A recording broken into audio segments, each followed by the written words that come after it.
batata ba mama bandeko na pesi bino mbote bipai biso bozuli bakuya kolanda biso to bandi Canal Presse à Mokola lelo. Il est 9h45 à Kinshasa, toza en direct depuis Kinshasa, capitale ya République démocratique du Congo.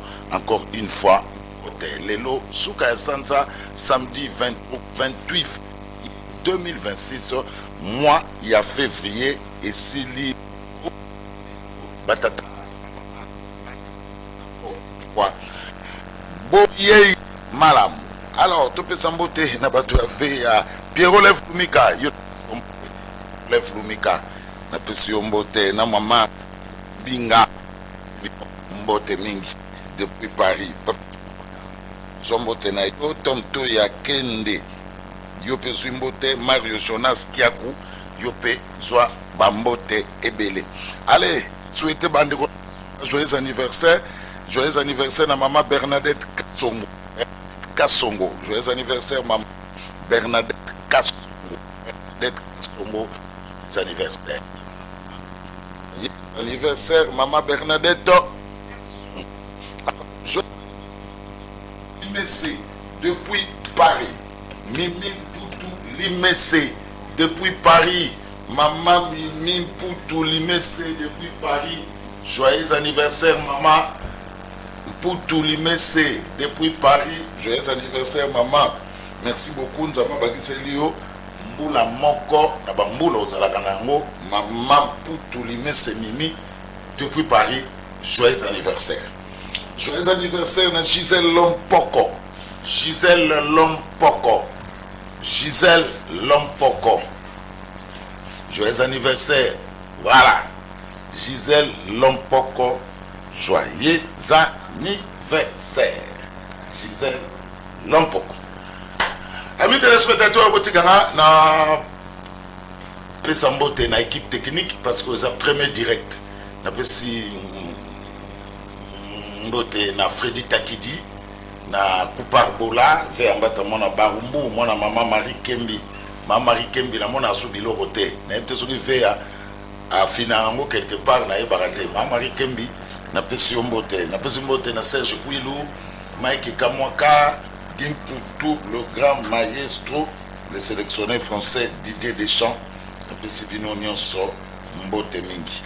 Mbote na mon colonel Pascal Segbadono Lolida Kabo Funa toujours district à Funa, mon colonel Pascal Lolida Kabo Segbadono, mon colonel, merci beaucoup. Na principe mbote na mon colonel Owen Tosaobika, j'ai mis toujours na Kalufungula. Mon colonel Tosaobika, j'ai mis toujours na Kalufungula. Teddy Lobota de Dallas. Teddy Lobota de Dallas en route vers Kinshasa. Déjà dans le week-end, il doit se retrouver à Paris pour prendre son avion et venir à Kinshasa en provenance de Dallas aux États-Unis. Teddy Lobota de Dallas, je vous salue. Théo Blaise Maleka de Zodegem, na Belgique, Kalaté.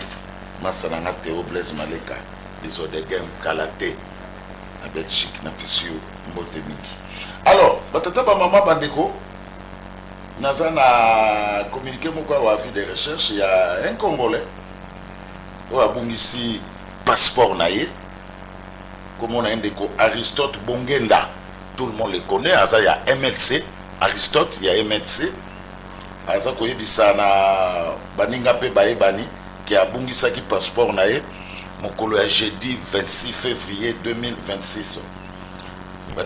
Document les aki accompagné na mbongo mais bengi na mutu no surtout ya motema malamu oyo akoki pe kolokota ba document na to passeport wana a contacté numéro oyo plus 243 82 55 44 444 mutu nyonso to akolokota passeport Tombongo ya ndeko Aristote Bongenda ya MLC abenga na numéro oyo plus 243 82 55 44 444 to abengi na numéro oyo ya Canal Presse oza na se etando na bino ike bozomona abengi ndeko Aristote bonge na lobby même si ozui na yo mbongo mais songisela ye passeport normalement passeport pe ya mutu pour voyager na ngopete sikoyo abi même si ozui mbongo mais songisela ye passeport parce que passeport est un document moko très important pour le voyage. Alors, si vous avez bengi na plus 243 82 55 44 444. To au bengi na numéro oyo ya Liga Canal Presse oiza na se ya etando ike. Voilà. Amis téléspectateurs, tous les images tous en ango bino moko boyebi que tango toutaki Cannes na Maroc na mois de janvier l'État congolais par l'intermédiaire du ministre des Sports a banana nkopesa motuka na Lumumba Veya zoki motuka ya bien babe on est pas me comme nom j'ai tout ya sika parce que Lumumba salaki le kumu ya mboka pendant compétition na Cannes na Maroc. Après Lumumba, il y a eu 5 leaders de groupe d'animation à l'époque pour Lazwaki, Malou Lazwaki, Evolo Kazwaki, Vienanga Thomas Zwaki, Ndelendunda Zwaki, Iole Lazwaki. Ikoleleki, bakoma ipe ko seka abalula. Abalula pe bakoma ko seka ye. Obina kaka pamba. Ozumu tukate. Gouvernement ebi ote malgo voyage chaka na Léopard abalula boyebi azali un des animateurs de l'équipe nationale mais principalement il y a Renaissance boyebi abalula malam abalula comme il dans Sony ozotambola makolo yozo lokote mais mutamalama mona naka abunga kate mutamalama zalaka kaka boyebi ke abalula tango animaka la ba différents stades ya Afrique liboso na ya komaka Kombo ya Edi Yeli Molangi, le vice-gouverneur a fait province à Kinshasa, président interfédéral à Funa 1 pour la compte MLC. Oh, Tawazaro Cholae, oh, yo, Obambaka, Kombo ya Edi Yeli, à Kipaka Ote, à Wopesolo Ote, dans la vie, il faut avoir la patience. Ce n'était que hier, on était là à ma campagne, que le vice-gouverneur Edi Yeli a remis une voiture toute neuve.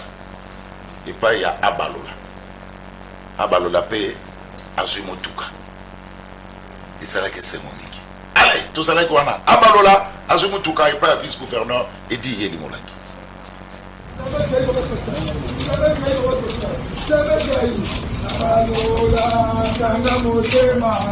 Papa Sosali, a completo, abalo, papa Sosali, muito, ou não para mandar. Papa Sosali, Zamba Pambola, Papa Sosali, Zamba Pambola, yo, Nana Mona Wote, Kupana Mona Papa, vous êtes dans le foutu. Jamais trahi, jamais de Papa Sosali, c'est bango, Batria Mukondité, Yanzamba Rumelaka, Pasteur de la Dita, Papa Sosali, Nama Kupana, Papa Tabo Mutu, Azama Mutu, Tabandava, Nautana Zamba Pambola, Papa Sosali, Nakombo na Yesu, Nakombo na Yesu, Bangunda Mamona Yote, Papa, Zamba da Liboso na Nzambe, Zamba Batela, Papa, Ozo Ukutana, Komona, Moto, Afodika, Nzambe Liboso na Yo, Zamba Batela, Papa Social, Namakamsala Bado Nzambe, Nanamona, Basaki, Papa, Basaki Mingi, Naka Femme pour la Moula, Oza Tamama Kolabado, animateur international Yabani, Oya Yel, il a besoin d'une bien représenté la personne de Foutina de Nzambe, et Foutina Kolo, Zamba Pambo, Papa Social, Ngaye, est-ce que les femmes, moi c'est la femme, le bibi de couleur m'a tombé sur Ngaye, Namoni, Namoni, Papa Social, la famille Papa, Zamba Pambo, la Yo, c'est Foutina, c'est pas social, même si c'est Bango, tu as posé la vie. Je vais travailler pour Papa Social. Ça me fout parce que Papa Social Papa Social. Papa Social et foutu la passe. Ça m'a pas pour Papa Social. Ça m'a pas pour la yé. Papa Social ko singango. Ke akote kiango. Nzambe. Natiki makolo Nzambe. Na kama social. Papa Social. Asa mama mingi pour la Nzambe. Parce que ngana yini. Papa Social so kalo kote. Bango. Kamera katika hii. Wali tikana kodo kana kacha. Merci Papa Social. Nzamba pambo la yo. Nzamba pambo la yo. C'est l'appareil, c'est l'appareil, c'est l'appareil. Abalola. Deux images.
On m'a dit la mouture à Badopoani. C'est un bout de Yangaï Moko.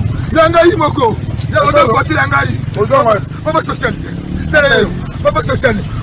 Zamba Pambola ye. Akana liboso na komona yes. Bamuna mamona yete. On Zamba Pambola gouverneur. Zamba Pessingaï. La Pambo ami. Angaï. La Trimako. Kana maman te mena stade. Na donc ne veut mena bango se Nangaï. Lelo. Papa. Banano na mona de gouverneur boya pesa badola. Zamba Nangaï. Ye kanga motema edibele akopeso keka abalola kanga motema repeso sali akopeso keka abalola kanga motema papa sociali apesinga papa sociali mais je suis le tembalé zalia journaliste solo o ayebe muki mo papa sociali zalia ayebi ezali kukumatea yaba yakanfu anga injambe papa sociali.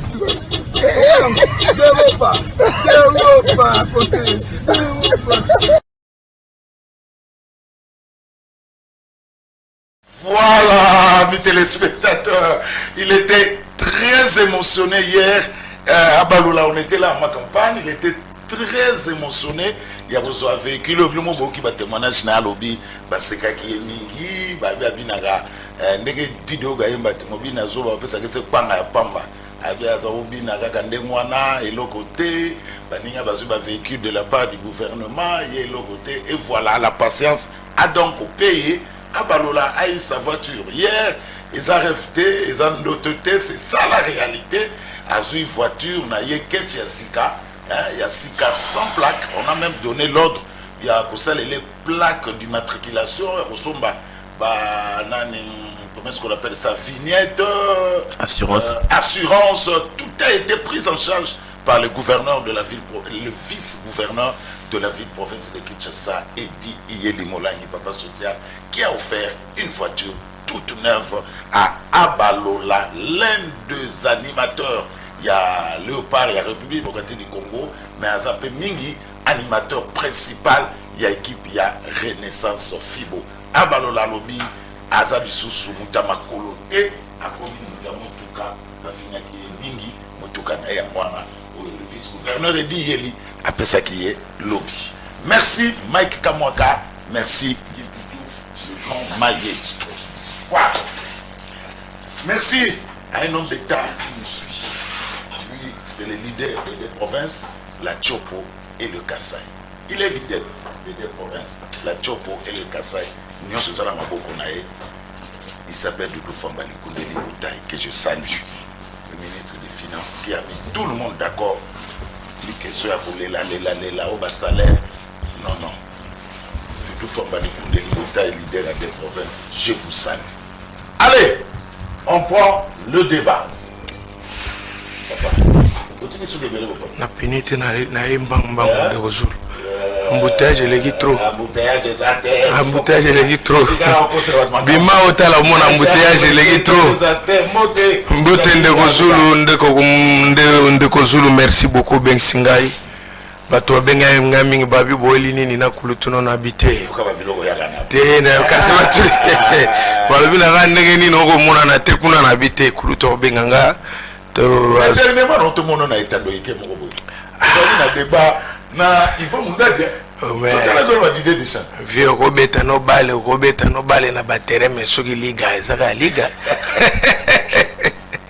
Merci de Kozulu na pesi bande konanga nyoso ya ECD la Mukambo Tesika Bazwami na pesi le président élu Martin Fayulu Madidi Mbote Sika Zwami ouais kulutu azali na Kinshasa akute okufela tata mwasi na ye voilà en tout cas azamalamu azana Kinshasa otei kolobela maka otiko tweeter makambo ya dialogue pona ko insister toujours que dialogue ezali solution monene pona Congo na pesi secrétaire général na biso Mbote na pesi kulutu nanga Adrien Mbote Sika Zwami. En tout cas, tika été Nkolo alikolo abattre la Congo puis abattre la biso atako passer l'équipe biso mingi. Merci beaucoup. Allez, Jean-Pinga Lula dit Vinicius. Nkolo Vinicius a sommet makasi. Menga sona na lembite ye pa ole batte. Bale makasi biso ba Madrien bale ya makasi ko saka na wote. Ah mais Zali wa mais to bunda mais ligue Zali kaka ligue Zali. Merci beaucoup. Allez, Jean-Pinga Lula face à héritier Nganchi. Na prononcer bien héritier Ngashi. Ngashi. Ah ben na souka la héritier na ko na ba problème. Héritier Ngashi. Union sacrée toujours FDC. Oui, toujours oui. Ah, vous me lire. Bah oui. Pourquoi les constance na politique est très très importante. Toyebi c'est pourquoi tokotakuna pona itumba.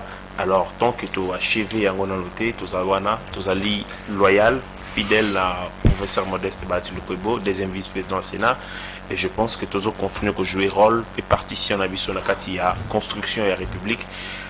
Mukolo par exemple il y a 2 jours passés l'Ukraine le 22 Banzaï ko célébrer bongo 4 ans d'occupation du territoire na bango par la Russie et bengaki ba personnalité et politique de marque ya mboka ya Congo et le professeur Modeste Bahati Lukwebo était parmi bato bazaki invités et là à Betaki Peli Solo il y a agression rwandaise sur notre territoire à Lobi Solo au bazoyi bisabiso makambo ya cessez le fait est à la témoin ou une stratégie pour nous balkaniser Congo. C'est le fait l'inkoloba que Batoban se bazonga na position initiale na bango. Pour l'AFCM 23, fallait bazonga na Mont Sabino. C'est là où ils allaient le point de départ na bango. Mais tant que na Libanda, il se retrouve au-delà, il y a limite wana et celui qui le tout ça c'est le fait bango bazali na Goma, bango bazali na Bukavu. Conséquence, c'est comme si tous allez kotika ba territoire wana et pas ennemi. C'est comme ça que Abeta Kimbela, autant que l'Ukraine est agressée par la Russie, autant la République démocratique du Congo est agressée par le Rwanda. Et donc, à Ebisaki, à Fongola Kimis, à Mokili Mobimba, pendant que l'on que l'isolo et la balkanisation est à la bongo consacrée dans les combats. C'est le fait, montant en la position initiale, et ils allaient aux Anagoma, ce qu'ils allaient à Goma, au respecter, c'est le fait. Et donc, Bala, les amis sont pongité, la Katia, c'est le fait, on a des acquis, bongo interpellation devant parterre, il y a invité des marques, représentation diplomatique. Et c'est là qu'il y a une ambassade et l'Ukraine où on a célébré 4 ans d'occupation du territoire né par la Russie. Merci beaucoup, héritier. Allez, on va prendre d'abord un fait de société qui défait la chronique na Kinshasa. Nekumoko abomi maman na Kinshasa a kati a tiré na congélateur. Et ça va n'être que lié. On ne sait pas. Courant est à la quitté. Et Bimisi solo, la population alertée, la population à son tour a alerté la police, condamné à mort.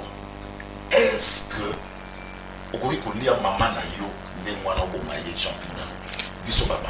merci Nayo Ndeko Zulu, on a appelé le juge Romain Moukadi mbote sika Djwami na monaki yende mutaki ko sambisa likambo wana. Le juge Romain Moukadi ou ya TGI tribunal de grande instance de Kinshasa Matete, un juge compétent, très dynamique, énergie renouvelable, motoyo bakonti bakotia maboko mingi pona kopesa ngwende ya bokambi pe malamu bakotombola nkita to bolamu ya justice. Ndeko Zulu esali biso pasi mingi ezali ba fait social ndengo tolobelango, mais eloko leki pasi ezali ezolakisa toujours insuffisance ya mosala ya service ya l'état na biso. Parce que dans quelques informations on a zali na yango nazwi ya solote, ces garçons azali kovanda na poto, il semblerait alors na poto kuna ebela bioma o ya salaki moke ko sala bioma moke ko sala bioma, il nous semblerait que baniataki etonga moko ya mabe tonga wana bachupa ki ya mabe ba refouleye batindi ya wana Kisasa na Congo démocratique. Tango akomi apparemment ba service de l'état na biso ba identifiera te ba refoulé par moment, parce que soki moto azali refoulé esengeli te mazo kokita na aéroport boyambiye boko memaye pa ya monganga, boko memaye pa psychologue, boko ko memaye et puis botangi dossier ya botindi na ye ti batindi wana batindi pona nini asali exactement nini. Soki asali ba crime moko ya makasi bo orienter ye na centre de rééducation ou d'encadrement pour que aya ko réintégrer société. Ezate facilement motoye o ba refulenga ayaw. Kobo sonate toza pe na passer moko monena wa akoma ko soutenir le régime, mais passer wana il semblerait que grand violeur na poto na Canada a violent na ndenga ko sakana nango te, mais awa komi o communicateur à chef de l'état. Tozali na bato musuba yawa lokola ba Honorine Porsche yawa nzoka mutaliboma na poto. Il nous semblerait ndenge mwa sambaki na mukanda naye mutaliboma na poto, motabakwiti motababangi ebele kilikili. Toaki komona nini lekani Honorine eko tenter kwa kosala crime awa nzoka nde na Allemagne na histoire na ye parmi bakozo babengane lake na Allemagne ezalaki ke mwasi wana azalaki criminel, mais tango ye awa service à l'état na biso ngume bayebi na bango eloko moko te balandeli yango pe malamu te toko évoluer tokozwa mananga parce que bato bakoloba ndenge nini mutu ale mutu Jean-Pierre Zokende kosangisango na makambo ya service de l'état, c'est très important parce que baza bato bazo utaliban na mboka bazoya toko évoluer tokozwa mananga okomona ye mananga ye na mboka na biso avandi azwi na hotel abandi ko monter coup d'état na ye abandi ko entretenir ko recruter na kozwa mandoki service de l'état ngume nzoka nde na partir ya États-Unis côté mananga azalaki instructeur militaire ya ba arme de ya tir et puis azalaki sniper ayekolaki mondoki makasi. Alors tant que ya service de l'état fallait encadrer ye bazo vanda wapi, est-ce que parce que azali militaire bien kaza congolais mais na poto azali na formation militaire ya makasi il fallait qu'on encadrer batiki yende ngwana basalaki balandela kite to mona ke sika mananga kendaki de même na kata régime tozali na bato bazali na casier judiciaire ya kopola makasi na parti la poto ba chekulaire miyibi ba fazela ba garde du nord ba garde midi na poto bato ba osala ba cambriolage ya ba banque lelo ba ko sopana na régime balati poso ya ba investisseur tozana bango nde ozomona moyibi ya mbongo aleta ezokosila te na bato wana bakonome ya insatisfait na kozwa exemple ya balanki omoni balanki moto bazui oza kotekisa soki pizza soki oza kotambwisa sirage na Belgique bazui baye na ba commission ambassadeur itinérant en chef de l'état. Quelle ingratitude! Soki nga na niveau yo président Martin Fayulu mo confiance mo ka pesa na ko trahir yete mais yo ba pesa confiance en ndenge wana o trahir o kei na rébellion. C'est-à-dire qu'est-ce que je veux dire? Peut-être qu'il y a accueilli plus loin, mais c'est pour analyser qu'on vende ça argumentaire nanga kolandisa ete service ya l'état ezali défaillant na bato bayaka mingi bao ba refulaka bayaka awa. Il faut kolandela bango parce que so balandela ki mwana oyo banga bayeba ke mwana oyo aza na éducation malamu te na poto azalaki mutu mabe ndenga ye photo encadré banga koyebisa mama na ye banga ko protéger. Il semblerait kabomaki mama na ye après l'avoir violé à plusieurs fois, a violé maman a violé à la fin de compte abomi na sima ko bomaye Haïti na oita azunda momosuni ya mobeso atie na congélateur ya kokauka tie pembeni lelo asombi dongo alambi ya bouillon lobi alambi ya mwa kotokisa lobi atumbi ya kotumba lobi atie musu ake nango tina babara osomba bière azomela bato baokanisa kolia dendo nzolo nde azokolia musuni ya mama naye.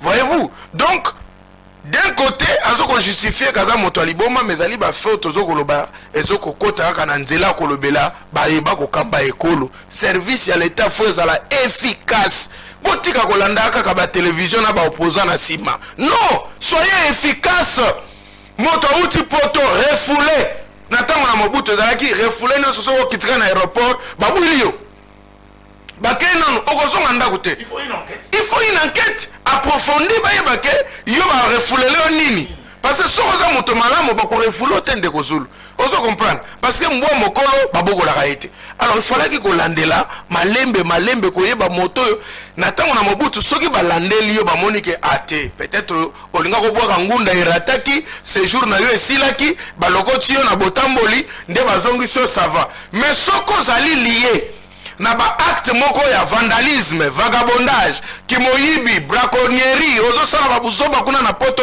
soko yawa régime ya Mobutu to na tango Mobutu bakangi bationa na mwa boloko to batindio na scène pepe to nini balandela yo avant ya ko intégrer société parce que soki na poto sécurité za malamu bakoki yote bonga wesika sécurité c'est comme lokola clique ya kobeba yebisanga ndenge nini tokozongisa makambo na molongo ezali mabe melongo nya pe na police na biso nde basala musala na bango longo nya pe mingi epai ya tribunal de grande instance à Kinshasa Matete.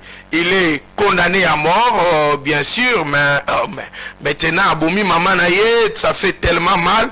Condoléances à toute la famille. Et j'interpelle ici les services de l'État de Kolande la bato bautara poto. Mboko lelo soge baby boy, maningi poto. Bato poto mingi ba melaka ba whisky ya makasi, ba bangi ya makasi. Bolanda tende ba yakana ba kazaka na ba parfait belé. Bato kwiti ba ngwali mayambongo l'État. Depuis côté ba uta bazaka malamu te. Na bandongo na bango aza mobali makoma lokola mwana. Kuna insiste ezali grave bazali na etamboli malamu te mingi bato poto. Basi lokola mibali. Soki ba na pot awa na kisasa tozala quand même na mwa maela kolandela bango. Surtout ba refoulé nazo beta mingi c'était. Merci beaucoup. Alors héritier Jean-Pierre dans l'autre de l'eau ça vraiment l'importance pour Makasi. Alors biso qui va refouler bango à partir à aéroport, on doit quand même nous surtout à refouler à partir aéroport avant la nano des autres maintenant à Mobutu comme ça azumanana malamonda na été à kenena nous place moko boyé où l'état ko contrôler ayeba ba refouler pour na nini avant ba somsa na société. Merci beaucoup. Mais si ça ne se fait pas, merci. Soit critique à l'aéroport en Chili, malamoko même s'il est refoulé. Merci beaucoup Namoto Nayo. Nayo qui Ndekolangai Jean-Pi qui a développé son argumentaire, mais à force de réfléchir, à s'embrayer, à côté par exemple, au tenir ou tenakati ya débat. Débat et Liboso, Ezali Likamboya, il a soulevé une problématique, il y a qu'on vérifier Bongo, Bato, Bazali Kokota, la République démocratique du Congo. Mais Jean-Pi, il faut y être que avant qu'on vérifie le dossier à Moto. Basala kayangote par soupçon ou banini. Il faut d'abord qu'il y ait un statut légal ya moto. Moto akoya azan statut nini. Est-ce que moto azali refoulé na libanda ya mboka tanga kozonga na mboka Congo, il va venir bondir na ba service que ngai nazali refoulé. To ako dissimuler dossier oyaye. Il va revenir comme un Congolais d'origine azongi na mboka na ye. Et tant il ne viendra pas dire au service d'immigration que Nenga Nazali ou Nazali refoulé. C'est-à-dire la responsabilité appartient na mboka o est refoulé ya ko communiquer na ba service d'immigration ya Congo que mototel aye na mboka na bino Nazali nini to refoulé na mboka na biso pour tel autre fait. Donc responsabilité première ezali d'abord ko appartenir na mboka o est blongoli moto na mboka na ye et sengela pesa ba raison pour lesquelles parce que zala ki établi kuna tellement longwe kuna et sengeli loba statut légal naï. Êtes-vous sûr que mboka oyo babengani ba informaka mboka oyo nani oyo azako yamba ete ndeko Zulu vous êtes sûr héritier ndeko Zulu yoka parce qu'il y a tout un document un dossier ndeko Zulu yoka Jean-Pi Nangai tozo loba sur base ya ba information oyo to vérifier na noter alobi il parle au conditionnel. conditionnel, ça veut dire que moto yowana azali na ba antécédent judiciaire na mboka ici te autaki. Na yango na lobby, comme nous parlons avec réserve pour un dossier auto évité, est-ce qu'il a été refoulé, oui ou non? Avons-nous un document qui atteste, avons-nous des faits auto koloba awa ke moto wana azali refoulé? Tozo solo la awa na plateau na liga ba congolais belé bazali koyoka biso, refusons de tomber dans des affirmations gratuites. Est-ce que tozali une affirmation? On peut confirmer sur ce plateau que ce monsieur a été refoulé. Il y a un lobby. Ce qui est refoulé, et le Kaliboso et Sengeli, les services d'immigration, est à la statut légal. Il y a mis balé kotala ba antécédent judiciaire au azali nango namboka et sika aouti. Ces informations et quand le service d'immigration à partir na yango ndeto koki koyi balolenge kan ya ko pisteye pe ya ko vérifier davantage pourquoi il a été évidemment refoulé. Mais ce qui t'a évité, à l'absence de Yangonanobi Kiboé, Congolais Moko Tagoyoko Outa, par exemple, la Mikilia Poto, il a des antécédents judiciaires avec Olobaye Moko. Tenga, il a des antécédents judiciaires. Et donc, Bandaka, peut-être ce qui m'a soupçonné, Neti. Mais c'est pas dossier, Yokan de Tozolo, on comprend la réalité. Dans le Biboé. Tango moto alongwe na mboka oyo ya outi soka ye service on a communiquer que moto oyo ya outi epai na bino en terme ya collaboration partage d'informations moto outi na ndako na biso azali moto mabe bino à partir de l'information oyo ba yebisi bino na pays wana na dossier migratoire et ko permettre bino bo pister sur ce que moto alongwe na mboka wana ba communiquer à son sujet aye na aéroport azui dossier na ye ya mabe abebi abombi yango. Il va dire je rentre dans mon pays, nazali congolais d'origine, biso tokozana na makasite makokite ya koyeba ete ke moto yo azana ba antécédent judiciaire. Et donc on ko sunga biso soki peut-être va dénoncer. Omoni ya uti ko tanga ndeko moko bowana, je ne vois pas place ni a commis communicateur il y a président de la République, c'était congolais qui défend son pays comme Basango Bagosalango comme tout le monde le fait. Soki mba soupçon, il y a un soupçon et que va dénoncer yo là les services c'est qu'on débat dans la possibilité ya koyeba nini ya kopister. Moni mutauti poto bozalaka ne bofanda naye. Tanga zongi na mboka ya Congo. Pour le Kosunga mboka Congo, il faut qu'on communique avec le service d'immigration. Pour le Koloba Mutu Songolo o ayuti ko zonga na mboka, awa abomaki, awa zali criminel, awa zali tel. Refoulé. Touti ko refoulé. Même ba service c'était même individu. Neti ngana auto fanda na Belgique, mais tant que fanda na Belgique na ibi ko bomaka mutu to sala gel hotel. Soko zongi na Congo, ngai na za na responsabilité pour ko protéger mboka na biso, ya ko benga ba service ko lobake ndeko zulu auti ko zonga na mboka abomi. Mais elle dit mutu ba refoulé, azana ba kakate na katafio. Moto va refoulé. Non. Non.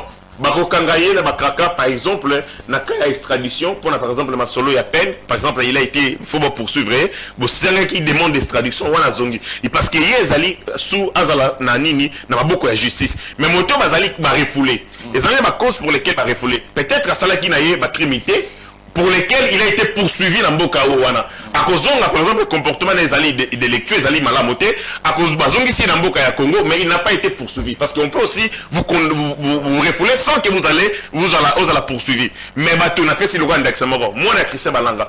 Quand il est parti dans Mboka ya États-Unis d'Amérique, il y a eu une demande d'extradition. Pour l'année, pour pas qu'il ne soit jugé, à qu'il ne soit pas qu'il fanda. Oh, Wanande, Azali, Moto, Azali. Prise en charge par la justice, mais mon ce qui m'a refoulé, Azali ko faire l'objet d'une poursuite judiciaire, à raison un homme libre. Yemoko na maïe la stratégie, à cause de dossier na à Bombiango. Service des alliés mettait pour envoyer que Mouto à Bombi dossier Songolo Pakala. Donc il faut qu'il soit soupçonné. Moi je n'arrive pas à comprendre. Il n'y a pas communiqué service entre services. C'est là, malheureusement, on n'a pas héritier. Mouto va refouler, il va beaucoup de cailloux, il va signaler Est-ce qu'il n'y a pas communiqué entre les services de ce pays où il est refoulé dans le service d'immigration na biso? On refoule telle personne, oui. Telle adulte. Non, dans le Bible, en termes, dans le Bible, il y a le bosso. Nous parlons sous réserve. Oui. Est-ce que Ndeko Oluana Azalaki refoulé? Wana Azali Tolungwe. Deuxième, ce qui Moutazali refoulé, cette personne, à cause de la prise en charge par un convoi spécial, na convoi spécial voilà tant les raisons pour lesquelles Azongi service d'immigration est koyeba. Tant que service d'immigration est koyeba, c'est pourquoi Mouton Azali refoulé, on a d'abord la possibilité ya ko sala nini ya ko landelaye. Mais ce qui par exemple Mouton Wana Azali refoulé qu'il est rentré en République démocratique du Congo mais commettait ba bêtise ailleurs, Azali difficile pour ba servir des renseignements, ya ko pister peut la ko vérifier comportement na yo, comprendre le qu'on a lobby. Donc il y a liboso, ce qui Mouton Azali refoulé les communications et ça entre les services pour la moto to longolier dans mboka na biso pour telle raison. D'ailleurs convoi na ezali convoi spécial. Agoya le passager nyo sauté, agoya le passager moko spécial parce que mboka wana nde mutu ko affréter avion pour na yé pour na kozongi sabango na mboka Congo. Donc les services seront informés de la statut légal ya moto o yazali kozonga. Mais ceux qui par exemple qui va refouler été mazalaki criminel na mboka wana, les services auront du mal ya koyeba comportement identité na ye koyeba makambo na ebele et kosenga soit dénonciation ya pays wana place outaki, soit dénonciation ya ba tiers, c'est-à-dire des gens qui étaient avec lui ba yo koloba moto bo uti koyamba azali dangereux, azali criminel. Voilà lecture na ngai par rapport à la situation. Voilà. Nous on doit commencer. Je n'ai évité ceux qui on comprend. Ça veut dire un refoulé, statut légal naïs reconnu par les services. Il y a immigration parce que bateau va refouler, va regarder sa service à migration qui est au Bengani pour Natel, va retirer la dossier là. Deux, ceux qui montent par exemple dans un acquis criminel, mais qui n'a pas été refoulé. Ça veut dire à Salam Abé Namboka on a senti que bateau on a pas poursuivre. Tout maillé mama kamba salaka et vous allez difficile pour le service koye ba été que moto azali criminel, toi azali délinquant. Il va appartenir maintenant na bateau ba fanda kanaye au quotidien. Pour la globalité, moto tel azali dangereux. La personne d'accès ba criminel ebele bazala mona abomi moto na gishasa akofa na la Congo centrale. Ceux qui par exemple abomaki moto na gishasa on aura la facilité à copister ceux qui par exemple il fait l'objet d'une poursuite judiciaire, mais ceux qui par exemple va poursuivre a été la justice ni ne go sala po été toye bakakimi kuna ceux qui battu à côté kuna ba informer biso que mutu moko hier azali dangereux donc et ça la marande bongo à l'absence il y a procédure wana ezali difficile pour la service de renseignement ba été que moto azali mabe parce que sinon on va soupçonner tout le monde qui reviendra au pays ceux qui mutazunga uti poto pour la Jean-Pierre Ngalola ah c'est kaza chez couleur ceux qui mutauti France ni il faut éviter ba stéréotype wana bande kunyo so uta kuna bazaba voyouté bazaba briganté bazali dangereuté batamala mo bazali batopé mabe bazali batoya mabe ceux qui bazali refouler les services goyeba mais ceux qui par exemple bazali refouler té ba boy batikali kuna ba yeba ko dénoncer bango pour que les services merci beaucoup Jean-Pierre Ngalola recadrage nous à niveau ni le recadrage ngeza na niveau à lokuta de kozali na yango na zongeli na bandesika lobi bongo na répondre souci notikali na yango alobi na ngana lobi ke batonyo so uta rapoto bazali bato mabe wana te na lobi batonyo so régime yana bango batonyo so régime uta na bango poto anomalelo moto malamu azali te ça j'insiste na kolongola ngo te na lobi no mutu nyonso régime awutane na poto ba économie awa bazalaka toujours bato mabe baranga biso service à malonga te na bo bazala ba ministre ba député ba nini zéro.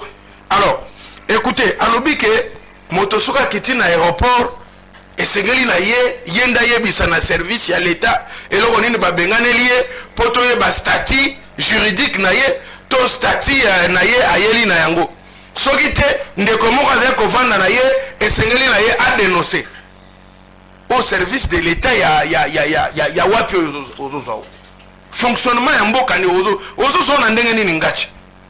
Mais l'état c'est l'administration, l'état c'est la force des renseignements. L'état est un biloko bosalaka te. Le cœur du fonctionnement de l'état c'est le renseignement. Est-ce que vous êtes fiers de défendre ça? D'abord olobi makambo mabe moto oyo babengani to balongo ba un refoulé babengaka ye en quelque sorte un expulsé pour l'éloignement, c'est-à-dire babengani ye balongoli ye pour l'éloignement ndenga soko kende wana, c'est-à-dire que il y a une circonstance qui justifie l'irrégularité de sa présence dans le pays où il est occupé. Et le pays là, avant d'ailleurs de l'extrader, bakanga batonyo so babandi ko identifier. Yoko mono nani Ndeko Zulu, yoko mono nani Ngachi, yoko mono nani Jean-Pierre. Toi tu es de quelle nationalité? Je suis de la nationalité telle. Directement on informe ambassade nayo. Yami balé les ministres des affaires étrangères. Il y a pays oyo bazo ko bengane là bazo ko refoulé yo. Il informe directement les ministres. Il y a pays d'accueil, il y a mboka na sika ozo continuer. Il y a déjà des réactions de comment lobby lorsqu'on refoule une personne, il vient soit accompagné de la police ou encore tous les dossiers remis au commandant pour remettre aux autorités compétentes dès l'arrivée. C'est ça un expulsé pour éloignement de babengina en bon français, soit qui a un dossier na ye. Dans mazo kita les deux services d'immigration va travailler. Les ministres des Affaires étrangères, Yamboka, pardon, les ministres des Affaires étrangères, Yamboka aussi Kauti, Akobenga ministre des Affaires étrangères, Yamboka Mutona Zokende, a informé, nous avons identifié autant de personnes, Boena, Boena, Botozon, Sabon, Amboka, Nabino. Pour les dossiers tel. Moutou va refouler. A ressemble à billet, a ressemble à visa. A visa, a billet. Bakote un avion, service d'immigration na bango nde bazo ene na avion, na dossier ne na maboko. Tant bazo ko déposer, bakitaka te ndenge biso to kitaka. Bango bakitaka service d'immigration, ya biso eye na avion parce que avion ne baluka mbala moko. Et vendre raté. Donc quand nde baye bakiti na refouler, a un vol régulier. Aya un vol régulier. Bako kita bakiti, a komi wana bazu dossier na ba bengi Ngache, présent, descendez. Oye, tant au commis à l'objet, M. Ngache est refoulé pour tel dossier, voici son dossier. M. Jean-Pi, descend, vous descendez, bah, petit dossier na yo. Directement, service et renseignement na biso, à récupérer un détinateur on a Mobutu, basio, bah, mis quelque part, pour identifier que les dangers que tu viens de créer là-bas, elles ont la même danger que ça. On a insisté, mingi n'attend Mobutu. Pour n'ani n'attend au Salamarassou. Est-ce que vous avez un régime? Toi, on a coopéré dans le sommet de l'État, on a le régime de Kozul. Attention, nous sommes en direct. Mais dans le biais, on a coopéré. Parce que je vous dis que ceux qui sont allés dans le normal de Kozul, est-ce que moi, on a Kobima? Parce que moi, non, yo. On est sur la Sabino que moi, on a Bomi, maman, qui sait ça, il est hasard refoulé. La vérité est judiciaire. Lorsque les juges condamnent, nous sommes dans le droit Kobenga, moi, on a les lots criminels, nous sommes dans le droit Kobenga, délinquants. Les autres ont confirmé culpabilité, ont confirmé que parce que c'est la justice, il lobby. Tant il y a ce qu'on appelle l'élément d'extranéité. Dans la coopération internationale, en droit public international, les États doivent coopérer. Sinon, vous allez créer ce qu'on appelle l'incident diplomatique. Ceux qui ont sans dossier pour le but que vous et qu'on crée un incident diplomatique, les États collaborent. C'est comme ça qu'il y a même le vice-ministre chargé à coopération internationale. Comment Yogoé Bangote? Son souci, c'est toujours de défendre les régimes. C'est tout ce qu'il veut faire ici. Même dans le dossier à moi, il y a l'ingé kaka défendre. Non! Ah, Ouazala clair, mon frère. Kobungi sa droit au tangité, Kobungi sa maëlité. De Kozulu, il n'y a pas de débat. Service Nabiso et faillir. Dans le but que baza mabe, mais dans le dossier, il y a batundenge bayaka ba refoulé.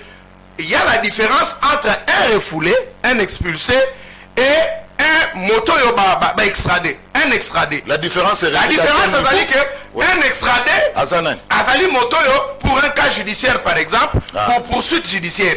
Il y a aucun de na région d'Engantier, denga malgré la tilinette à Mobutu lelo, denga na rejoindre na ke a aucun na kraka sous escorte. Mais bango pe ba refoulé ba yaka pe na escorte, mais menoté te. Bayaka nde accompagné avec leur dossier. Et avant même qu'ils atterrissent, les deux ministres, les deux ambassadeurs se parlent. Dans certains cas, même le chef de l'État se parle. Dans certains cas, le chef de l'État même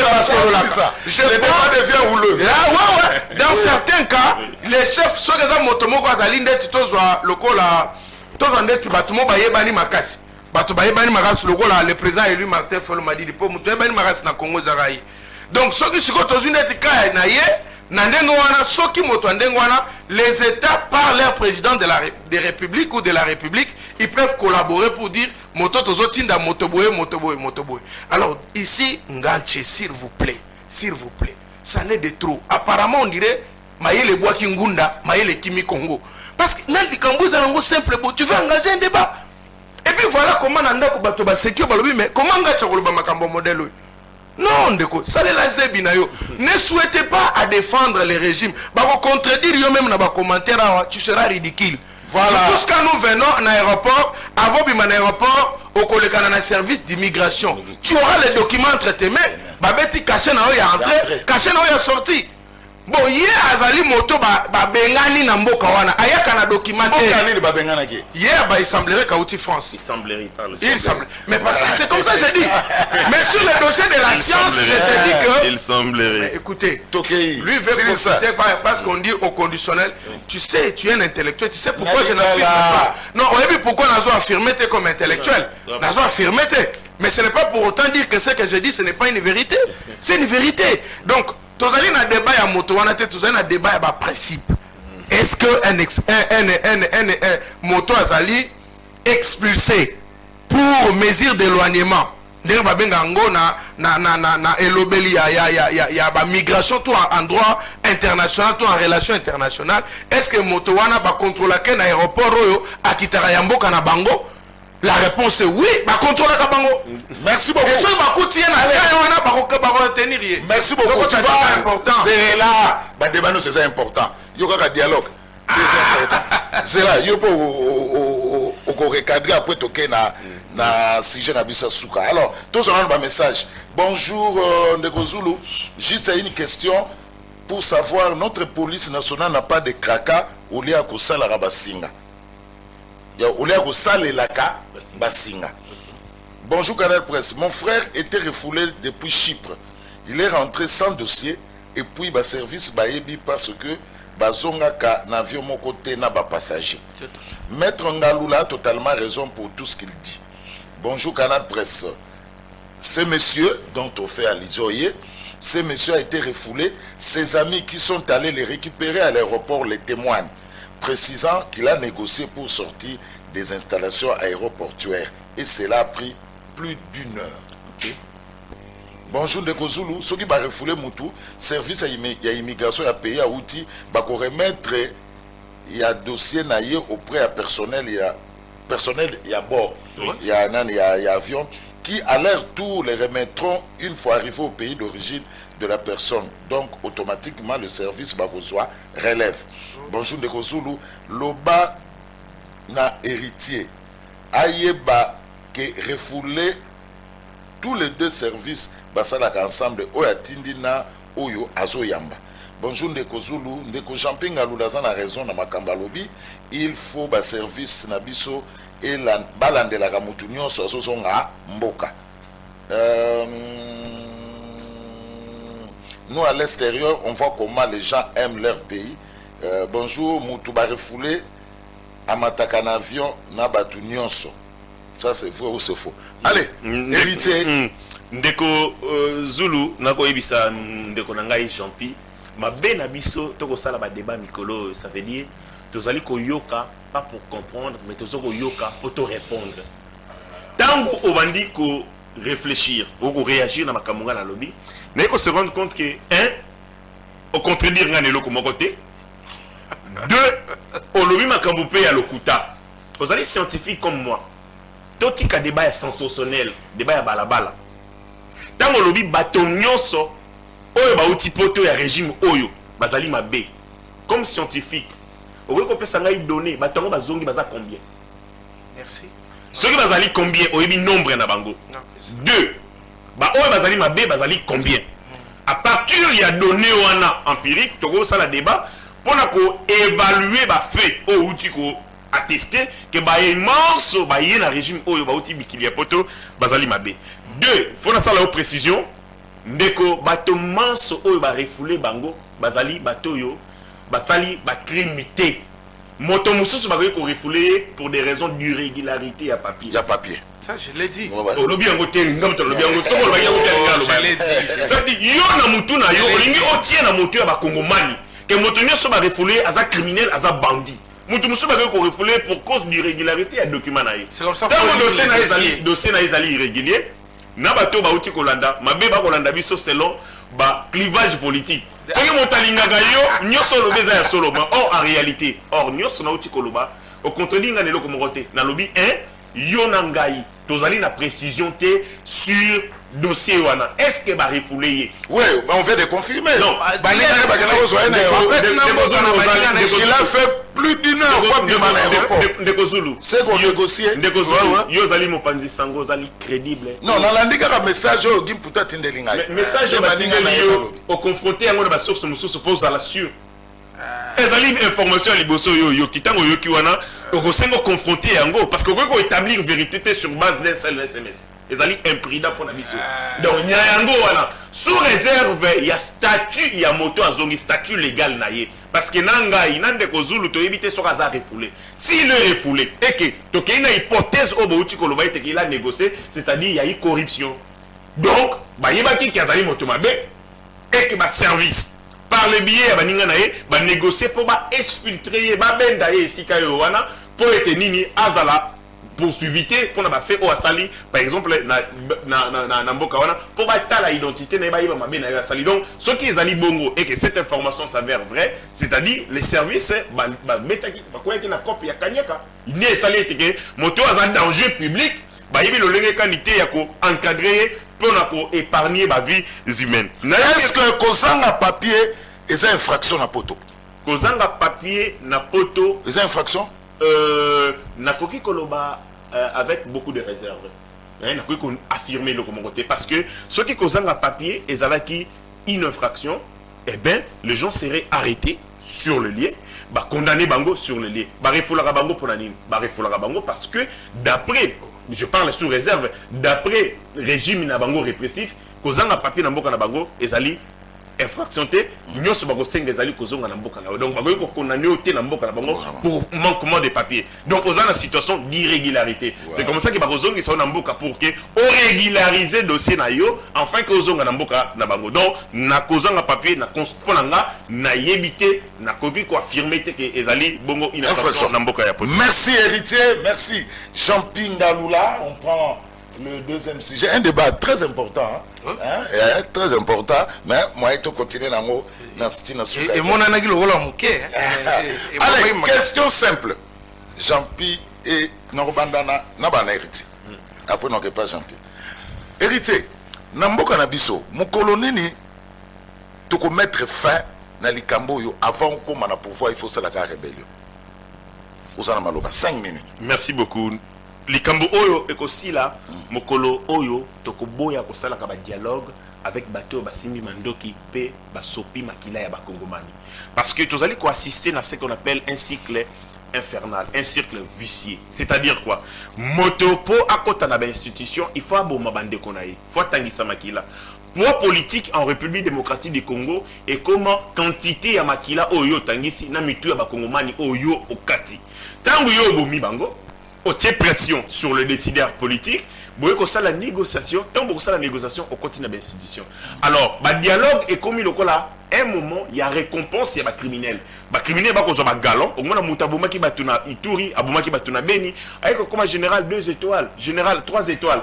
Pour la batu, au batikali, ils allaient encourager. On a qu'un cas précis. Aux yeux de la Sultan Makenga, chef du mouvement qu'on appelle M23.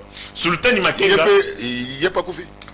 Non, non, Koufi, tu as une précision là-dessus. Mais il y a un plateau.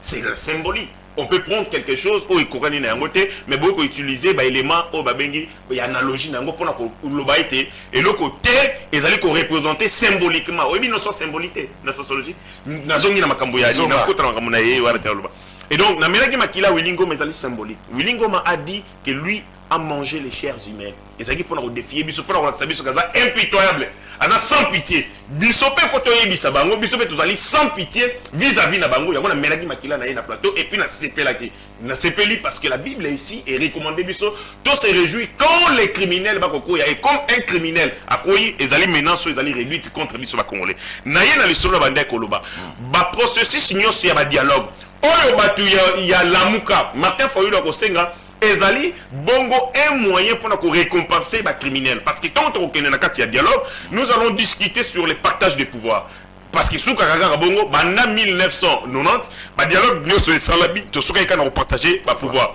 tant on peut on partager le pouvoir na banani na ba bandit na pesi yo kaya Sultan Makenga azali moko ya bato abengi ya Front patriotique rwandais Aïgo Kota na RDF, l'armée rwandaise. Baye awana James Kabarebe mutu baye na ye awana mboka ya RDC. Tango baye Mousse Laurent Désiré Kabila arrive au pouvoir, abalukeli Mousse Laurent Désiré Kabila. Aki Kota na rébellion ya RCD avec Arzaria Souroubewa.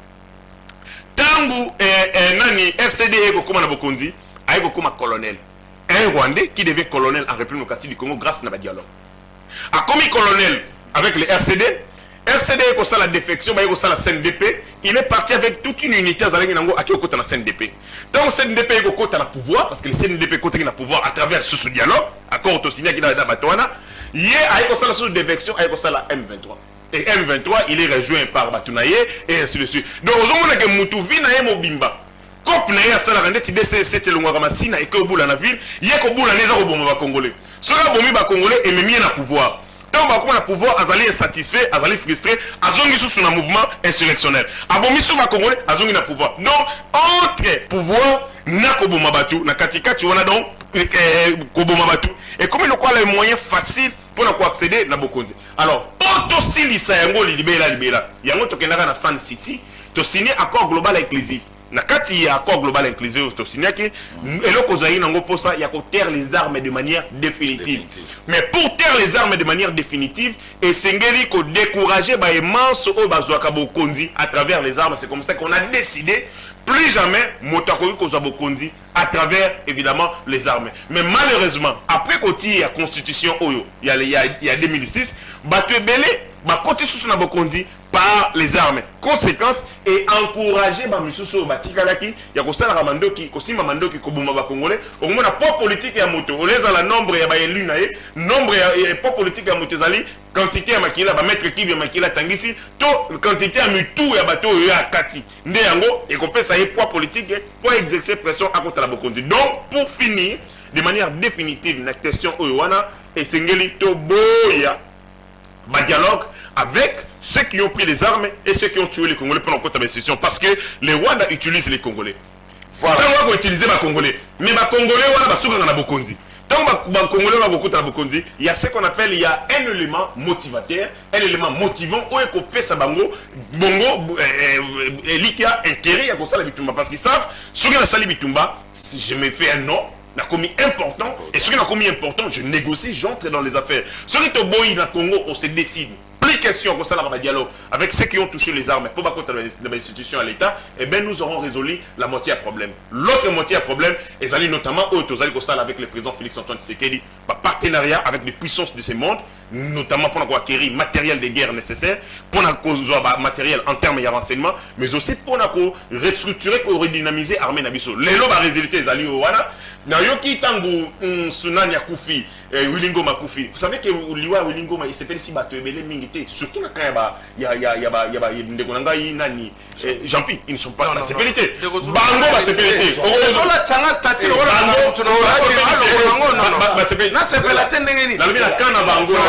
Je ne parle pas. Non, même Nakananga est merci. Donc, beaucoup de gens, parce que tant que vous scène de l'IS, Ngai Nabima qui n'a pas qui, Batubele va pas qui. Mais bino, vous avez ceux qui m'ont que problème. C'est là où vous vous exprimez plus. Mais ceux qui m'ont que ils ont la position à force, vous s'exprimer raté. Ceux qui m'ont gagné quoi, vous tweeter bino nyoso. Ceux qui cherchent quoi, vous tweeter. Ceux qui vont quoi, vous tweeter. Mais ceux qui l'État congolais, comme ils ont les dessus. Sur des gens, on va voir qui le vungi. Bateau, besoin qui bunagana. Là, vous n'allez pas tweeter, là, vous n'allez pas jubiler. Pour l'année. Parce que, on va poser la situation et s'analyser. Que la crise est demeurée pour justifier la nécessité à ça, le dialogue inclusif au Bazanango.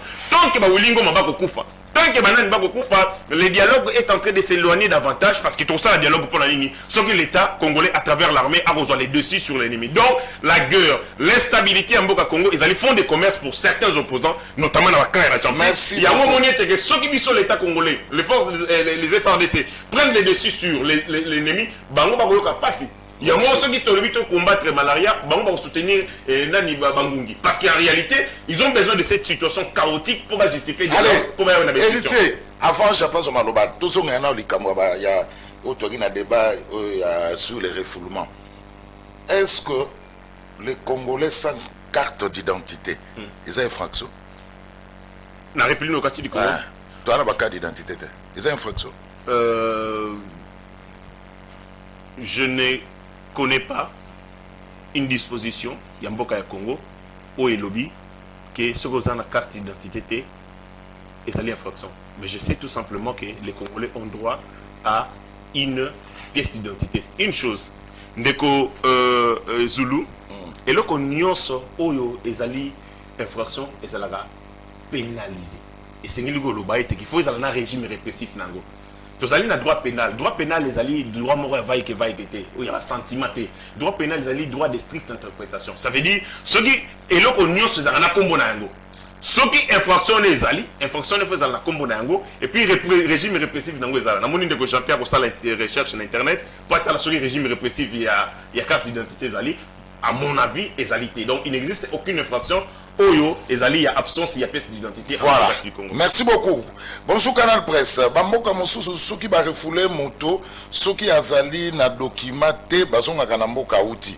Kasi na RDC agent oyo bayaka na ba refoulé bakoma kopesa mbongo na service ya immigration pour na kozwa refoulé sans document. Voilà, eza ba message au ba téléspectateurs baza kutinda. Jean-Pierre Ngalula, quand est-ce qu'on va mettre fin à l'Ikamo Oyo avant Ozwa Bokondi? Il faut ça la rébellion. Merci Nayo Ndeko Zulu. Ngana Zali, pénaliste de formation. Na tangi Mobeko Itali sanction.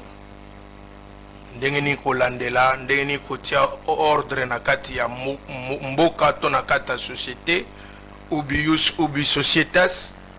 Na yekoli boni kotia pe koyeba makamboni ne koki kotia molongo na kati ya mboka to na kati ya société.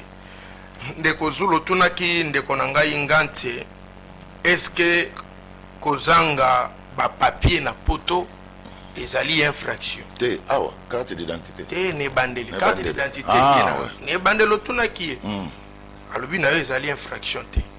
C'est la conception purement congolaise et une réflexion kakistocratique du cataclysme où elles ont ça la awa, c'est-à-dire aucun fondement exact. Toute règle, tant que toute règle dont à après yango, après l'avoir violé, il y a une sanction réservée. C'est une disposition légale. Acte nyoso. Makambo nyoso motoko kosala. Soki na société moko quelconque, balobi ke acte soko sali yango mbano moko boezali, c'est une règle de droit et sa violation appelle à une sanction, donc il y a pénalisation. Et il faut savoir que ici ne réduit pas tout au droit pénal ou au code pénal. Ça c'est faux. Il y a le droit pénal tozali na ba infraction d'ordre administrative économique pe ezali. Il y a yekoli yango yebiango. De kozulu kozanga papier ezali infraction. Parce que sanction ezali ba kolongolo na mboka na bango. D'ailleurs, soki bakutso que pendant ba séjour na bango ndoko vandaki wana tu as commis encore autre fait, tu as boloko. Au Royal, sous le rôle à refouler simple parce que dans le séjour irrégulier, mais au Royal, si on a moto à salimbe, il faut faire la différence. Quand on a papier sur le séjour, tout ça là, tant on est moto commis irrégulier dans le territoire quelconque, c'est lorsque visa n'a eu sili, on continue à vendre et que aussitôt sili, papa, visa n'a eu sili et c'est lui, aux zonga. Mais ce qui est si au vendu, qui si mi colonandenge na yo comme ko vanda ndenge wana, écoutez, tu tombes sans causer na ba papier, tu tombes sous le coup des infractions longo bana na mibe ko na bango. Allez lire le code pénal français ou le code pénal belge comme on sanctionne na territoire ya bato vandi sa mokanda et la sanction c'est que ba bengani yo. Et ceux qui na kata ko bengano ba kuti osalaki mubeba moko ba ko tia même na boloko. Tika ko défendre makamobeko soko yekoli en malamote. Mokolo nini na Congo tokotika kokota na bokonzi na sima kozwa mandoki. Moi j'aimerais que Ndeko Zulu o fongola ngo moke. Mokolo nini tokotika kozwa bokonzi na Congo na banzela ya fraude. C'est ça la plus bonne question que voilà retourner biso. Parce que soko ke ko réduire na ndenge wana ezon dire o kondisi mokonza mwana no la siki réalité. Fongola mokonza poto fongola malamu liyebona moto. Soki bakoloba na biso ke bananga basimbi mandoki bakoboma na este ezali mabe c'est vrai. Mais bango basimbi na maboko na bango mauvaise gestion de Kozulu. Babomi mabe bango koleka bato nyonso. Soki boza na mauvaise gestion Pour nous kolongola bato il faut que si maman ndiko bo maman ndeko. Na lobi te, na lobi boy, na kena sens wana te. Na lobi na yo, celui qui incrimine moto asimbi mando qui passe kazoko boma, soki ye pas ali na mauvaise gestion bazali ndenge moko. Na lobi nanga azali mabe. Nanga koko simba mandoki te po ya kozwa bokonzi na Congo. Et soki lelo ko simba mandoki tokoki kotelemela bato basimba mandoki bakotaka na bokonzi, bakanda kobenga na bato bazala na union sacrée basimba ka mandoki. J'ai honte par moment tant balobaka constitution ba belligérant, mais ba belligérant to sala ka basa o basala que to sala constitution ba belligérant bazala na union sacrée. Ba moi pe ba komi ko benga constitution ba belligérant, yebe belligérant. Tu vois cette cacophonie là, toiboyi dérobade. C'est-à-dire que ici, ndeko Zulu, ezali malamu kotelemela bato bazozo bokonzi na ndenge ya fraude. Biso tolobi na bananga déposer les armes. Ça c'est okoyoka ngona monoko ya communicateur nyonso ya SID Lamuka. Nous sommes contre kokendo kosimba mandoki parce que moto ko justifier kosimba mandoki lelo ezali le président élu Martin Fayulu Madidi. Soka simbi balobi azali na raison bazaka bokonzi na 2018. Mais lelo soki bango bakozwa mandoki baza na intérêt kozwa mandoki te ba déposer mandoki baya to vanda na dialogue monene to solola to zongisa nkitana ekolo autorité de l'état ezonga to sala ba commissionnaire ya kotekela Kagame mboka na biso te to kopie mboka na biso parce que ye moko nanga tazo bunda na ndengo wana soki un jour par miracle moko boye on ne sait pas, on ne souhaite pas que nanga komi mokonzi. Bon, nanga ko considérer à ko sepela moto moko sala susu ko yazo ko sala wana. Voyez que tokozonga toujours na ba même bêtise. Mais ndeko lobi na yo loko moko ya lokutanga nti. Alobi dialogue eza pona ko partager ba pouvoir na ko récompenser ba rebelle. Pour que tout lobela que dialogue oyo to ko partager ba pouvoir to ko zo ba poste to ko sala boye et sengeli ba résolution à dialogue wana ezala. Ngati résolution à dialogue nanu to salite ozu yango wapi. Et la lettre morte. On a vu les résolutions conférence nationale souveraine. Je donne un exemple, une commission tant attendue par tout un peuple. Commission de bien mal acquis, na assassinat. Jusque là, tu as aucun rapport, il y a commission. C'est ça la différence dans le dialogue. Le président élu Martin Fayulu m'a dit de 5. Il y a un lobby na biso to bandana vérité. Tout bisa na ba vérité.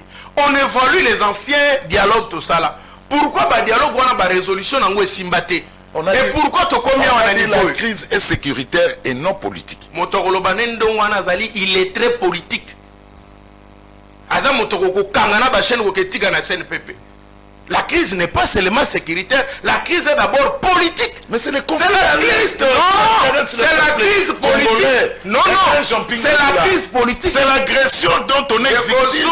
La crise est d'abord politique. C'est la crise politique qui a engendré la crise sécuritaire. Ni t'étais dit il y a 2018, il y a 2018, nous sommes égalité. C'est parce que Nanga, Kabila, Tshisekedi, bayokana katena likelemba na bango basalaki. Tango bayokani te Nanga kesimba mandoki, tango bayokani te Kabila ken exil, tango bayokani te Tshisekedi abimi yankewa. C'est tout ça. Touti wana, mais ça c'est quoi ça? Tango balobaki ke arrangement en africain et l'accès. C'est ça la crise politique. La crise politique est bannie à niveau wana.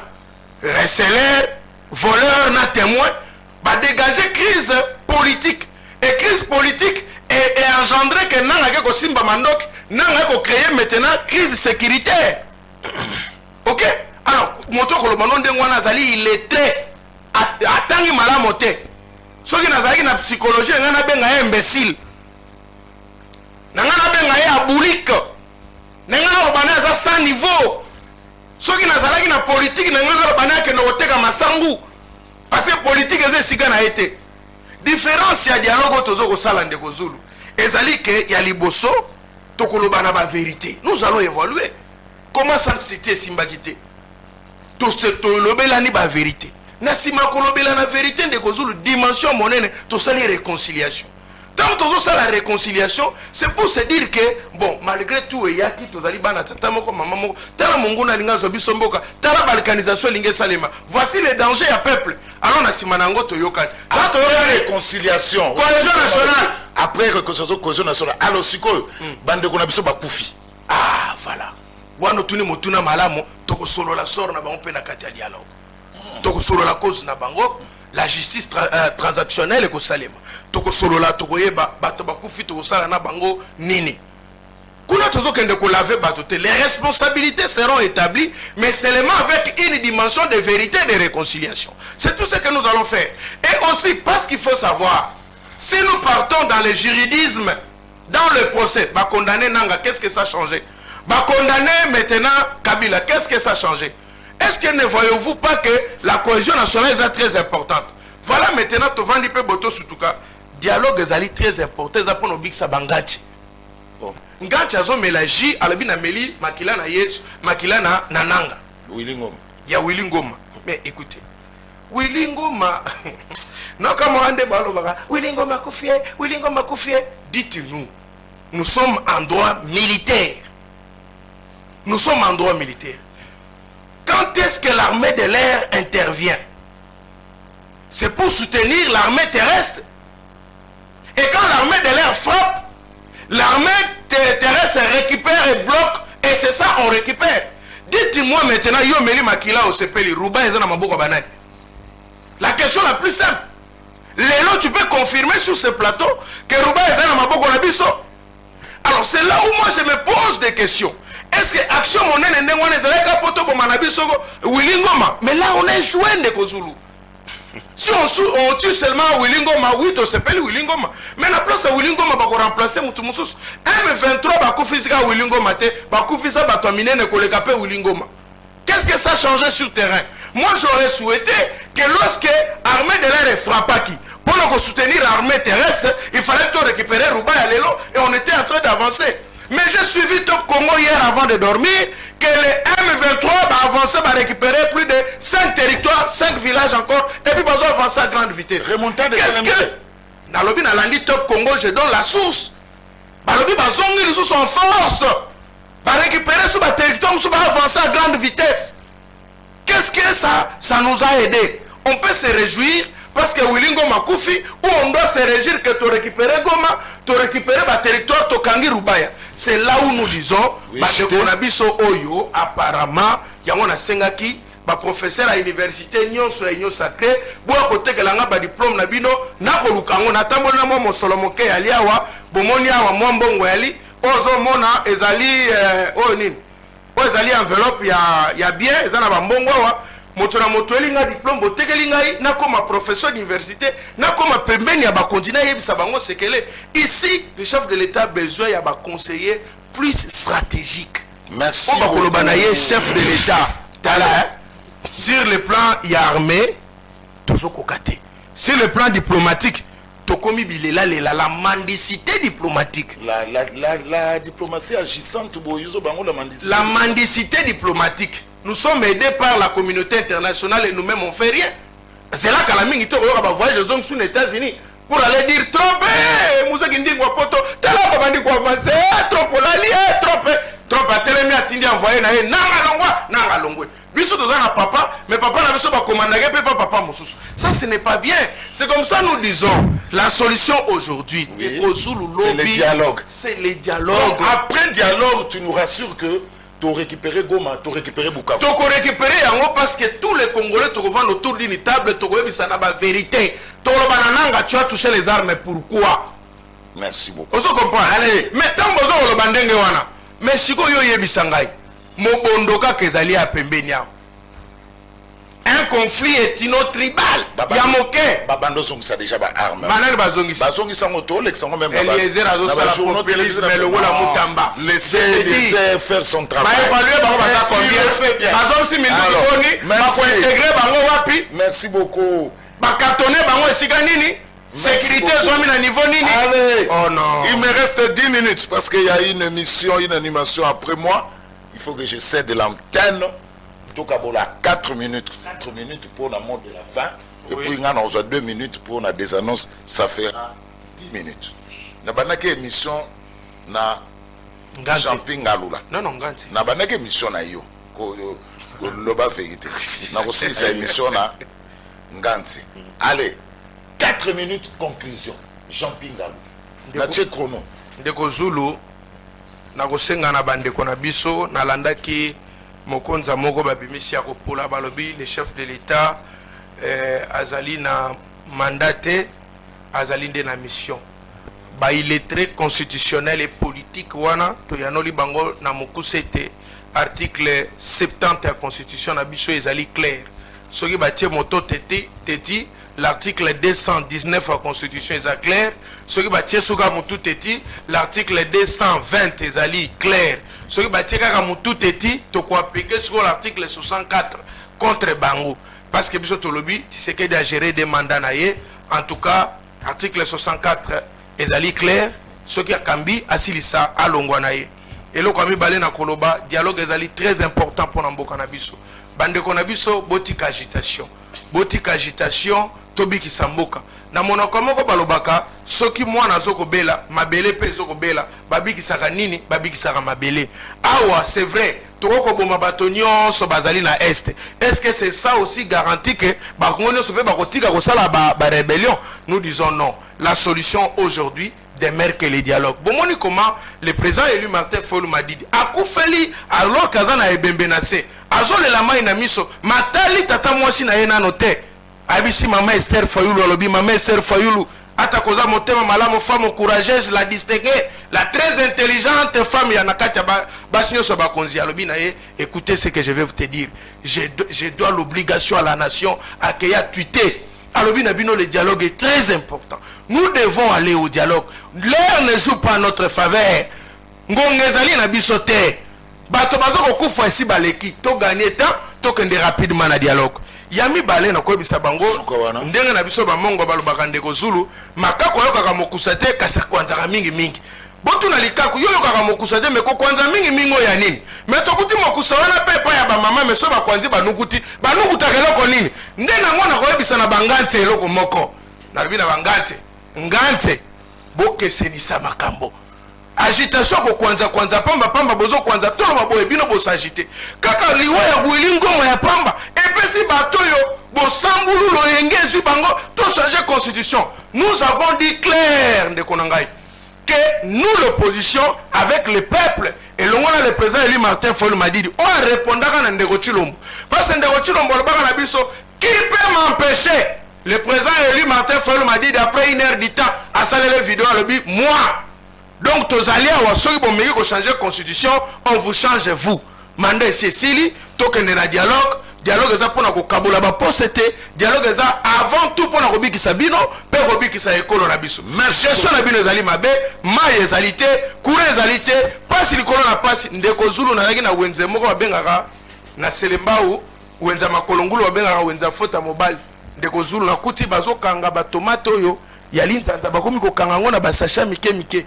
Nakuti bakomi koteka mikuwa ya soso bazoteka nakutani na mama moko tolena Gaston Piana natangi kombone mongamba ya pep mama moko azotambwisa fufu na pondo madesu na kata cantine azobele la fufu yango eleki na pondo madesu kisalaki ndeki somba na ndenge na yo Ndeko Zulu. Imaginez-vous niveau à pauvreté niveau à passe lelo oyo poko makolo lopango foku fakaka po bakunda yo mabelo bakokundelo yango wana komi kolo lopango lelo polia malamu na Kongo fo bela Ndeko Zulu wana bakoyela eloko okosenga na hôpital na mbeto polia Ndeko Zulu lelo secret tikali kaka na bonane lelo Ndeko Zulu soso etikali dendo musunya kolele la fufu etikali kaka dendo Ndeko Zulu basali biso makiona ya makambo tali dollar ekiti biloko ekiti te Ndeko Zulu nini ezali malonga na mboka na biso tokende kovanda na dialogue tokolobela social tokolobela makambo nyonso tozolisa mboka na kimia tokende na élection ya 2028 le président élu Martin Fayulu Madidi sa bokonzi na yo lobi pendant 4 minutes hérité vaninier tant on pose 4 minutes na suka ko déranger était allez Canal Presse bamboka mosusu soki ba refouler moto azali na document wana natangaki déjà Ndeko Zulu na matadi kibala parti à 21h le policier arrête des gens pour manque d'une carte d'électeur. Depuis quand manque d'une carte d'électeur peut devenir une infraction avec une amende de 100 000 francs congolais. Ndeko Zulu, depuis que je suis en France, précisément à Paris, j'ai remarqué une chose. Les Congolais d'hier et les Congolais d'aujourd'hui sont plus pareils. Il y a une grande différence de nous. Il y a Tongo, comme on dit, et qui viennent de l'Europe, leur comportement est bizarre et il crève mentalement. C'est pour cela qu'il rentre dans l'occulte. C'est signé Papi Manzomba Bumba depuis Paris.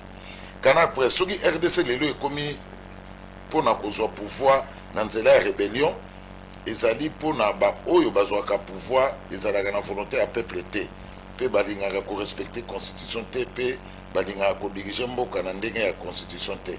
Bonjour de Kozulu loba na héritier aïba que refouler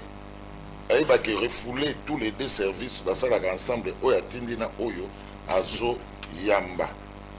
Bonjour de Kozulu yebisa Jean-Pi alobabo solo Rubaya Mobimba ezana maboko na biso FARDC.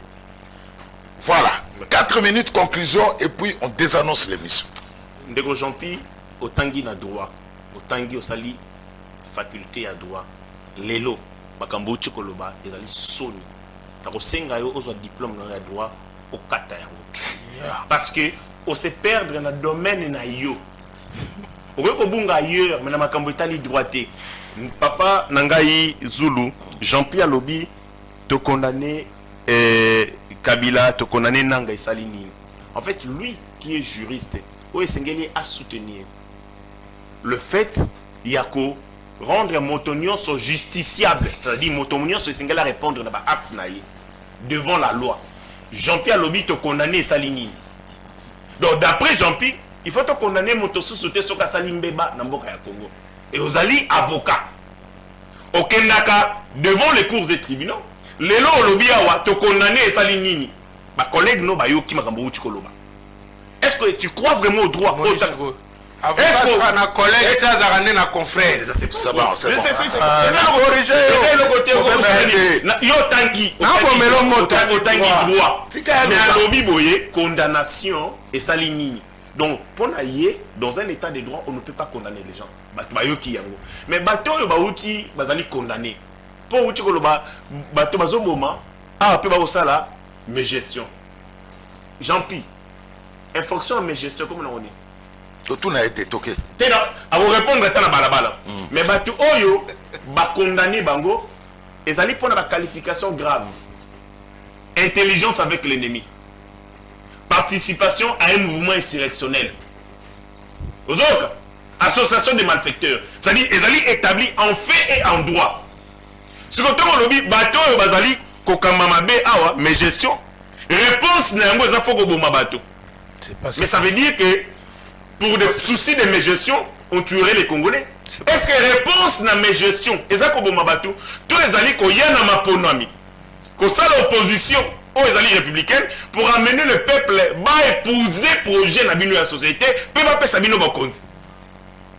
Comment yo, mouton tangi droit, au tient sur la même balance, na ba faute, il y a gestion, na bateau bazali ko bomba Congolais, il peut pas participer à un mouvement insurrectionnel. Et ça est extrêmement grave. Nayoki ndeko Jean-Pi, oluti ko lobelo comme ce soir. On le vit, la crise, elle est d'abord politique. Oui. Papa Nangai Jean-Pi. Et beauté, ben, illégitime et illégale. Calme. On le voit qu'il y a perturbé. La République, ma légitimité, ça a rébellé. Mais ici, on parle dans la politique, tout il y a légitimité légale. Légitimité, c'est rébellé. La légitimité légale, il faut qu'on ait que Ezali définit Nabilo comme Ibalé.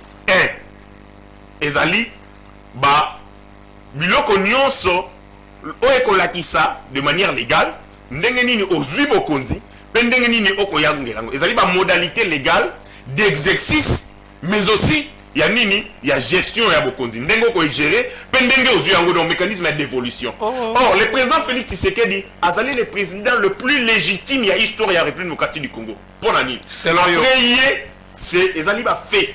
Après c'est Kassavubu.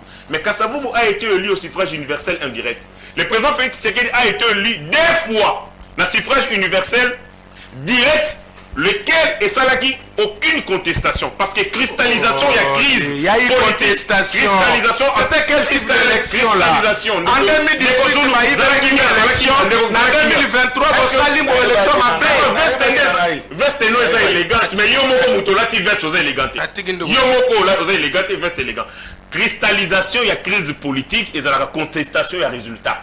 En 2018, aucune contestation à résultat. En 2023, aucune contestation à résultat.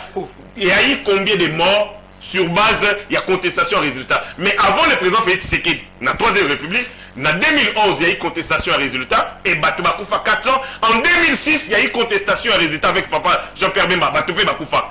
Mais avec Félix Tshisekedi, en 2018 et en 2023, aucune contestation à résultat. Alors, on a eu la légitimité, la modalité légale. On a pouvoir, dévolution à pouvoir, mais aussi exercice à pouvoir. Or, dévolution à pouvoir, il y a président réplique par les élections de 2018 et de 2023, et qu'on consacre légitimité légale et souffrir d'aucune entorse, d'aucun problème, voilà. Aucune contestation. C'est quand on a continué. Une minute. Ça dit 3. Alors, tu peux appliquer l'article 64. Vous allez appliquer l'article 64 avec cette opposition misérable. L'opposition misérable. Bilan Nabino Zalini, parce que tu salis les lots. Tu salis les lots depuis le président de la République. Pendant le président de la République, mais le bilan, il existe. Opposition à la bilan. Même le bilan d'entreprise de Salabé. C'est un concept qu'on peut utiliser. C'est un concept qu'on peut utiliser. Toujours gérer l'hypothèse à la bilan. Et Nicolas Sabah. Pour retracer, c'est pris de manière générique. Ça veut dire, Banda, le président de la République et Nabokonzi. Il n'y a eu aucune instabilité politique parce que Binone Bozalbongo et le PPRD, beaucoup de ça la réunion, nakati ba restaurant, nakati ba nganda. Combien de fois vous avez amené le peuple nakati ya balabala pour contester la légitimité à Mokondi Mboka? Or, en 2011, il y a eu contestation à la légitimité à Kabila. En 2006, il y a eu contestation à la légitimité à Kabila par Jean-Pierre Bemba. Mais en 2018, aucune contestation. En 2023, aucune contestation. Et là, c'est que le président des républiques a salé la légitimité très assise. C'est comme ça que Bino opposition, il y a un restaurant, il y a un nganda, opposition, il y a chambre d'hôtel. Beaucoup de côté makelele nabakati ya banini wana, alors que le peuple ne croit pas.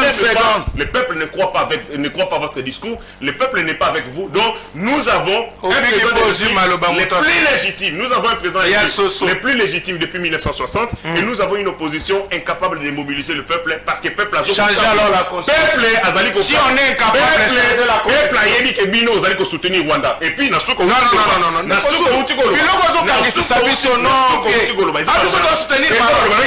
Ne dis pas que moi non, nous on ne soutient pas le Rwanda. Non, pourquoi tu non, évitez ça. Évitez ça. Les camisés, les Nathanaël, le combat, Bakanga Bango du Kola Babiloko. Vous soutenez le Rwanda. Qui soutient le Rwanda? Vous soutenez le Rwanda. Ça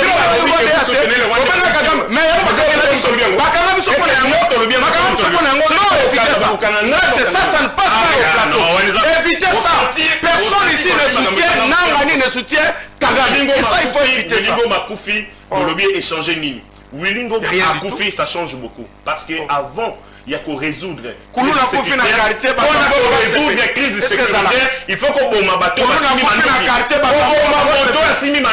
est important parce qu'on ne peut pas supprimer les sécurités si on ne supprime pas les acteurs.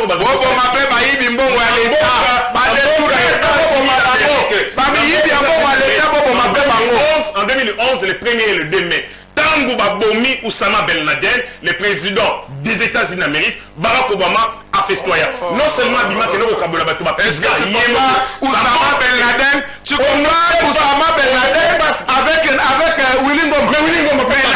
C'est quelle réflexion? C'est quelle réflexion? Parlons au moins des noms peut-être. Non. Évitez ça. En 2018, il y a eu contestation. En 2023, il y a eu contestation. Quand toi tu évalues l'opposition, nous on n'est pas une opposition. On n'est pas une opposition. Bazo Kabinote.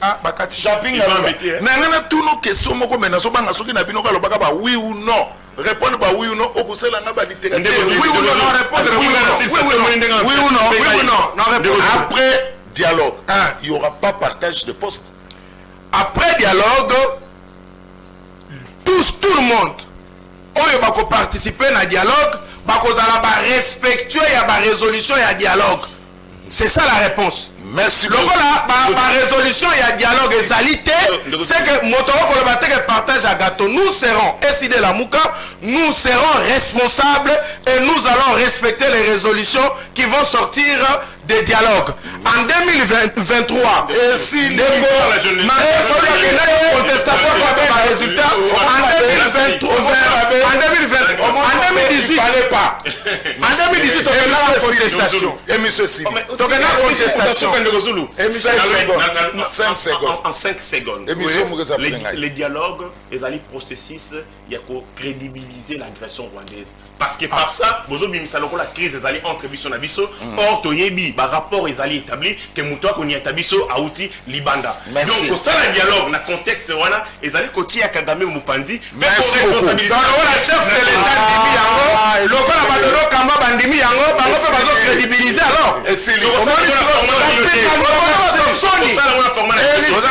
Merci, Japing Aloula, merci. Mike Nazwa, joyeux anniversaire Moko.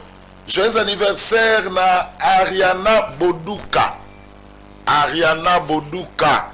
Joyeux anniversaire. A kokisi lelo 8 ans d'âge. Azamwana ya Papi Manzomba Bumba. Un grand téléspectateur ya Canal Presse La Liga qui nous suit depuis Paris. Papi Manzomba. À Salakan Assemblée nationale et à France. Un Congolais vivant en France, à Salakan Assemblée nationale et à France, moi nanaye Oyo, Ariana Boduka, à Koukisi, 8 ans d'âge. Joyeux anniversaire. Merci, Naïka Mwaka. Alors, dans un avis de recherche Mokawa, Bo Sali Sabiso, il y a retrouvé Papa Nabiso, ingénieur. Dio Menga Boya Ebolu Oyo Abungaki depuis mardi 23 février 2026 na périphérie ya Kimbanteke quartier Esanga azalai kozonganda kunaye na Njili quartier 8. Papa ingénieur Dio Menga Boya Ebolu azomona na te depuis le 23 février 2026 na périphérie ya Kimbanteke na quartier Esanga azalai kozonganda kunaye na Njili quartier 8. Tilelo fin du mois samedi 28 février 5 jours après papa Diomenga Boya Ebolu azomona na te. Oh nous sommes aux nouvelles nae abenga na numéro oyo 081 46 77 donc 77 156 081 46 77 156 081 46 77 156. Oh, nous sommes au monde papa dit au Menga Boya Ebolu abenga na numéro yo azomona na te.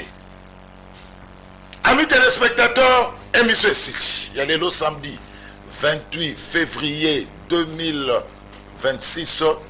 La Liga est le meilleur championnat du monde. Et Sili, merci na Jean-Ping Aloula SID di Vinicius. Merci beaucoup. Merci na hérité Ngashi. Oui. Il y a AFDC. Merci encore une fois. Merci. Merci à vous, très chers téléspectateurs. Et puis merci à cette grande équipe technique qui nous a tenu compagnie. Ne zappez pas, après moi, il y a Salut Week-end avec notre sœur Fallon Binanou qui va passer en direct avec son réalisateur Freddy Takidi. Ah, ça déjà prêt, donc ne zappez pas. Alors, numéro Moussou ya Canal Presse La Liga, Tukutana lundi. Boutique à la malam.